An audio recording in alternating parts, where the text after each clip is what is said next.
Hare Krishna, Radhe Radhe. Welcome to my channel. आशा करती हूँ आप अच्छे होंगे, स्वस्थ होंगे और मंगल में होंगे।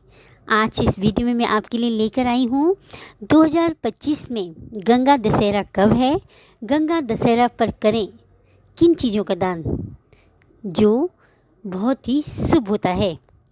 तो वो चीज़ें जानेंगे हम, हमें किन चीज़ों का दान करना चाहिए। वीडियो पूरी देखिएगा तभी आपको पूरी जानकारी मिलेगी। आइए वीडियो शुरू करती हूँ। प्रत्येक वर्ष ज्येष्ठ मास के शुक्ल पक्ष की 10वीं तिथि को गंगा दशहरा मनाया जाता है। हिंदू धर्म में गंगा दशहरा के दिन गंगा नदी में स्नान और दान पुण्य के कार्यों का बड़ा ही महत्व है।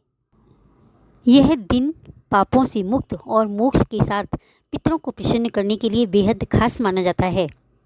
मान्यता है कि इस दिन ही माँ गंगा का स्वर्ग लोक से पृथ्वी लोक पर आगमन हुआ था। माँ गंगा ज्येष्ठ शुक्ल दशमी के दिन हस्त नक्षत्र में स्वर्ग से धरती पर अवतरित हुई थी। माँ गंगा को संपूर्ण विश्व में सबसे पवित्र नदी माना जाता है। गंगा दशहरा की तिथि व शुभ मुहूर्त 10वीं तिथि का प्रारंभ 4 जून 2025 को सुबह 11:54 पर होगा। वही 10वीं तिथि का समापन होगा 6 जून 2025 को दोपहर 2:15 पर होगा। हस्त नक्षत्र का प्रारंभ 5 जून 2025 को सुबह 3:35 पर होगा। हस्त नक्षत्र का समापन 6 जून 2025 को सुबह 6:34 पर होगा। व्यतीपात योग का प्रारंभ होगा 5 जून 2025 को सुबह 9:15 पर होगा। व्यतीपात योग समाप्त 6 जून 2025 को सुबह 10:13 पर होगा। गंगा नदी पर करें ये काम, गंगा नदी स्नान करें। जो लोग गंगा स्नान के लिए नहीं जा सकते हैं वो घर में रहकर ही नहाने के जल में गंगा जल डालकर माँ गंगा का ध्यान करके स्नान करें। घर के मंदिर में दीप प्रज्वलित करें। इस दिन माँ गंगा का अधिक से अधिक ध्यान करें। इस दिन दान करने से शुभ फल की प्राप्ति होती है। घर में रहकर ही माँ गंगा की आरती करें। गंगा दशहरा पूजा विधि। गंगा दशहरा के दिन सूर्योदय से पहले उठें। संभव हो तो गंगा नदी में स्नान करें या पानी में गंगा जल मिलाकर स्नान करें। स्नान आदि के बाद स्वच्छ कपड़े धारण करें। पीतल के लोटे में जल भरकर सूर्य देव को अर्घ दें। आप चाहें तो गंगा दशहरा के दिन व्रत भी रख सकते हैं। शिव, गौरी और गंगा माता की विधि विधान से पूजा कर आराधना करें। भगवान शिव, माँ दुर्गा, गंगा माता समेत सभी देवी देवताओं की आरती उतारें। पूजा समाप्त होने के बाद परिवार के सदस्यों के बीच प्रसाद वितरण करें।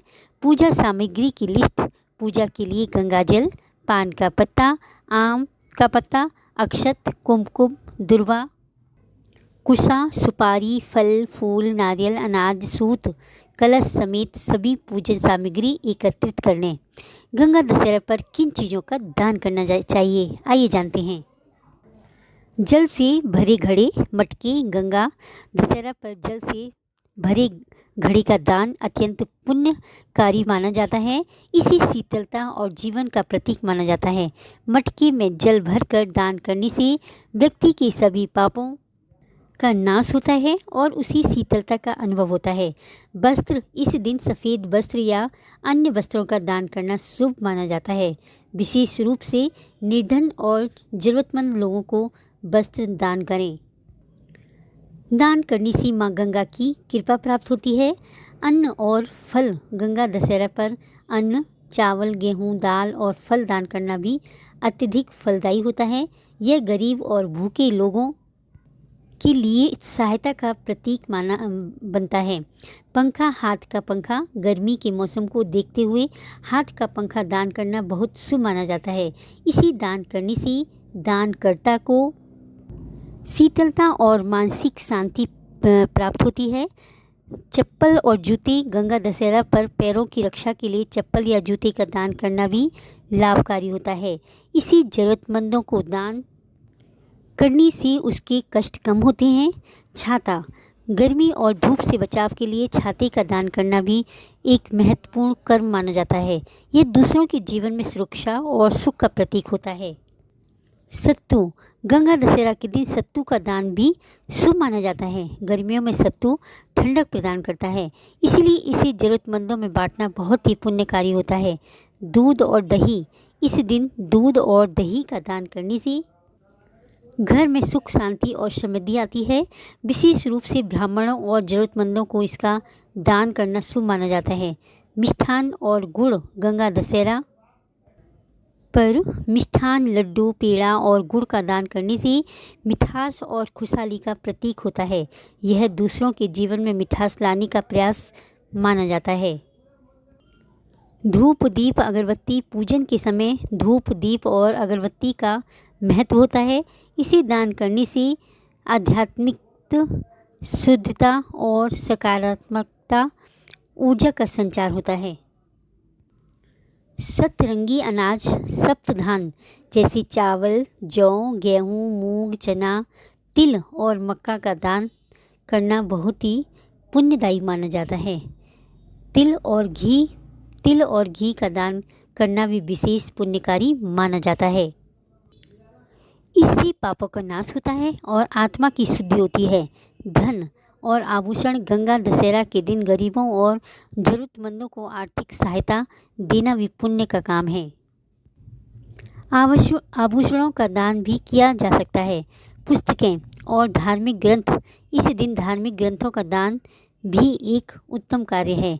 इससे ज्ञान का प्रचार होता है और व्यक्ति को आध्यात्मिक लाभ मिलता है। गंगा स्नान की विधि, गंगा दशहरा के दिन गंगा स्नान का विशेष महत्व है। यदि संभव हो तो इस दिन पवित्र नदी में स्नान करें। यदि गंगा नदी तक पहुंचना संभव न हो तो घर में ही गंगा जल को जल में मिलाकर स्नान किया जा सकता है। स्नान करते समय ओम नमः शिवाय या ओम गंगे नमः मंत्र का जाप करें। आइए अब सुनते हैं प्राचीन कथा। प्राचीन मान्यता के अनुसार भागीरथ ने अपने पूर्वजों की मुक्ति के लिए माँ गंगा को पृथ्वी पर लाने के लिए कठोर तपस्या की थी। उनकी तपस्या से प्रसन्न होकर गंगा का अवतरण हुआ। उनके पूर्वजों को मोक्ष की प्राप्ति हुई। तभी से यह पर्व गंगा दशहरा के रूप में मनाया जाता है। गंगा दशहरा केवल एक धार्मिक पर्व नहीं बल्कि आत्मशुद्धि और परोपकार का प्रतीक है। इस दिन गंगा स्नान, पूजन और दान करने से न केवल पापों का नाश होता है बल्कि समाज में भी सकारात्मक ऊर्जा का संचार होता है। इसलिए इस पावन अवसर पर पूरे मनोयोग से दान और पुण्य करना चाहिए। गंगा दशहरा मनाना चाहिए। माँ गंगा की पूजा, आरती बहुत ही श्रद्धा मन से करनी चाहिए, तभी हमें शुभ फलों की प्राप्ति होती है। बोली शंकर पार्वती मैया, कार्तिक संग गणेश जी की जय, वृंदावन बिहारी लाल की जय। जय गंगे मैया। अगर वीडियो अच्छी लगी हो तो लाइक करें, कमेंट करें, मीनूज़ लाइफ स्टाइल को सब्सक्राइब करें। हरे कृष्णा, राधे राधे।